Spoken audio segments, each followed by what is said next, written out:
Nintendo just announced their Nintendo Game Boy Advance 2.0, or the Nintendo DS or 3DS or 4DS. I don't know what we should call it, but it's a dedicated handheld console.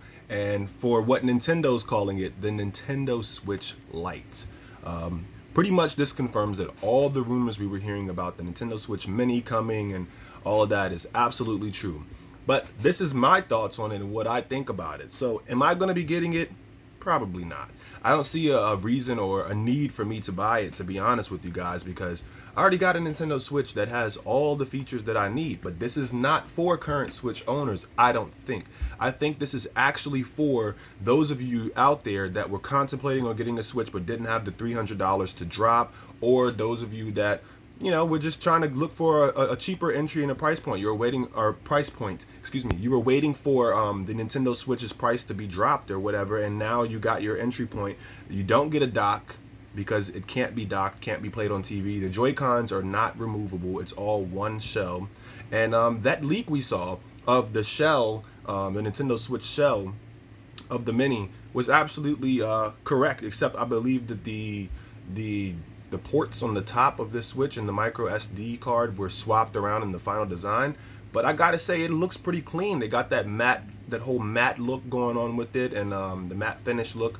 And on top of that, it comes in colors that we don't currently have available. Like currently, every Switch, I believe, is the console itself is a black based unit, but the Joy-Cons have different colors and whatnot. So this is the first time that we're going to be getting a Nintendo Switch that has a different color back casing and front casing as well, which is pretty cool.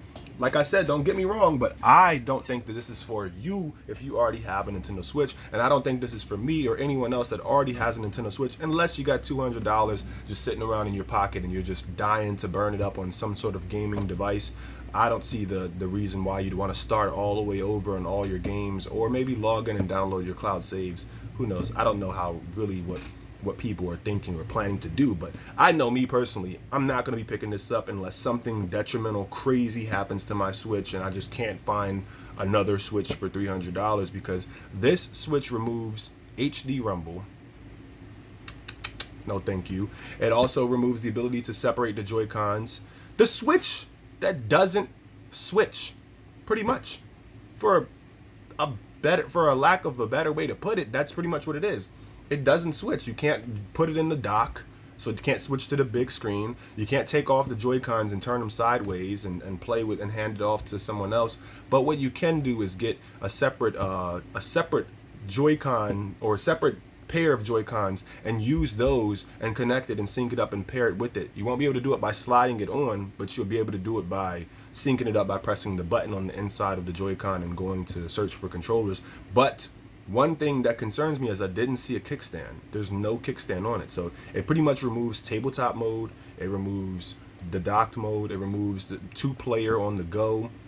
I guess this is really just the new Game Boy Advance 2.0 for those of you that don't have a Nintendo Switch yet, or those of you that have children that you're never going to allow them to play on the big screen. They're going to be playing, you're watching your football or baseball, basketball, and you ain't got time to be letting them take over the TV screen, or you're playing your Nintendo Switch and you don't want them to be impeding on your time that you have there. So this is for those of you that, like I said, have smaller children that are going to be playing it on the go, and those of you that haven't gotten a Switch yet and you were waiting for the price to drop. Because for the current price of the Switch, which is $300, the Switch Mini is $200, which allows you to almost virtually get about 2 more games close to it for the same price as the original Switch. So you could spend your $310 or $20 and still end up walking away with 2 more games instead of just getting the one. Plus you get this cool color and design, and it's a bit smaller. You could definitely tell that it's a lot smaller. I mean, the way he pulled that thing out of his pocket didn't look like it was really